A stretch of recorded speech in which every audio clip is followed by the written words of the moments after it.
We define digital workplace as a hub where employees can really go to feel connected with their organization, and as well as a place where they can go to get work done, and to have that be very seamless to be able to do that. To integrate culture and the technology and these hub aspects, we do a few things. We believe that the technology is important, but it's all about building the technology that people want to use.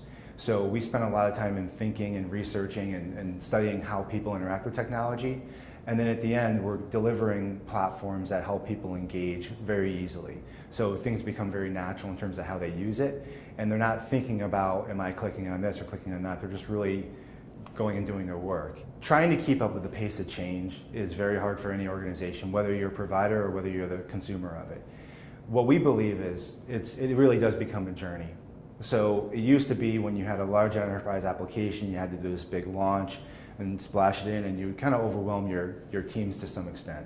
Now with the cloud is scalable, it's changing fast, but it also allows you to kind of take it in bits and bytes and smaller chunks, if you will, to be able to help people take the look and feel of it. That's usually just a big change for them, but then also interacting with a piece of it at a time. So there may be core pieces of the functionality that you may want to roll out first, and then over time you can evolve it very quickly. You don't have to wait months and months and months to do that.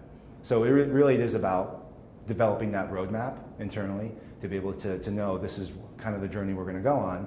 And the other thing too is, like, once you develop that roadmap, you don't necessarily have to commit 100% to it. You can listen and adjust as you go, so it becomes very iterative. I do feel like if you're solving on day one, you're trying to, whether you're building an intranet or a hub or a digital workplace platform, you're really on that journey over all the research and all the effort and all the pains and opportunities that you go through that. You don't do that for 6 months.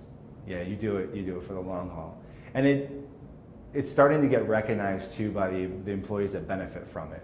Because at first it could be perceived as just being an investment in making my workday more comfortable. We have a consumerized look and feel maybe of a portal or something like that. But you see much more investment and connection with those employees, and that usually pays dividends over a much longer period of time.